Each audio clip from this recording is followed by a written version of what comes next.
Bonjour à toutes et à tous. Alors en ce 5 juin, nous allons faire une petite vidéo sur Atos. Je sais que vous aimez bien les vidéos sur Atos. Elles font partie de celles qui sont le plus regardées sur cette chaîne YouTube. Et d'ores et déjà, écoutez, je vous invite à liker celle-ci parce que je ne doute pas que vous allez l'apprécier, à la partager, à vous inscrire sur cette chaîne YouTube et surtout sur francebourse.com où nous parlons régulièrement du titre Atos. D'ailleurs, un mail complet va suivre à destination de nos abonnés et nos lecteurs en complément de cette vidéo.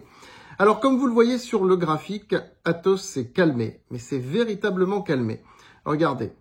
La volatilité est devenue de plus en plus faible. Les volumes se sont considérablement réduits, si vous voyez bien, depuis plusieurs séances, malgré les annonces qui ont été faites. On va y revenir sur les annonces. Et le titre, on peut y voir un triangle. Et de toute façon, à un moment donné, il sortira du triangle, mais que ce soit par le haut ou par le bas, ça sera faible. L'effet sera faible, puisque le triangle est très resserré désormais. Et donc, il y aura un petit mouvement à la hausse ou à la baisse de 2, 3, 4, 5%, mais c'est tout, ça n'excédera pas ça. Voilà, donc le titre s'est calmé. Pourquoi est-ce que le titre Atos s'est calmé? Tout simplement parce que désormais, il y a un plan de marche. Un plan avec un objectif clair pour 2028.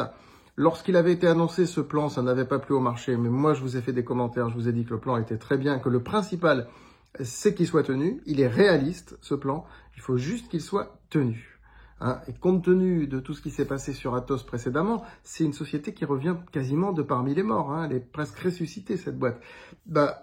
Compte tenu de tout ce qui s'est passé avant, on ne peut pas avoir la certitude absolue qu'il soit tenu. Donc c'est bien que ce soit un plan réaliste, que ce ne soit pas un plan trop ambitieux qui est intenable. Mais s'il venait à être tenu, le marché a des doutes, le potentiel du titre serait tout à fait considérable sur les 3 ans qui suivent. Donc Atos est en train de changer de statut. C'est beaucoup moins une valeur qui intéresse les traders. On le voit avec la baisse de la volatilité. Je vous mets le graphique. Je vous le remets plutôt. On le voit avec la baisse de la volatilité. Elle intéresse beaucoup moins les traders au jour le jour. Elle commence à intéresser beaucoup plus les investisseurs.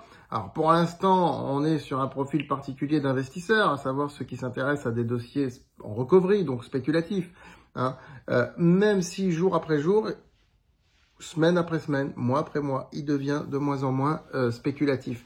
Et encore une fois, ce qu'il faut saluer, c'est Monsieur Salle, le nouveau PDG d'Alstom qui est aux commandes, et ça n'a plus rien à voir avec les directions qu'il y a eu précédemment. N'oublions pas aussi que la stabilité sociale d'une entreprise, et en particulier du management, est quelque chose de très important pour les marchés.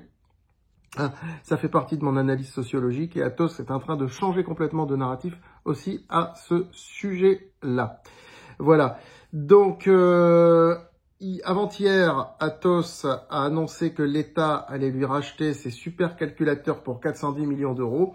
C'était une décision très attendue, mais comme vous voyez le graphique, elle n'a pas d'impact sur le marché. Pourquoi?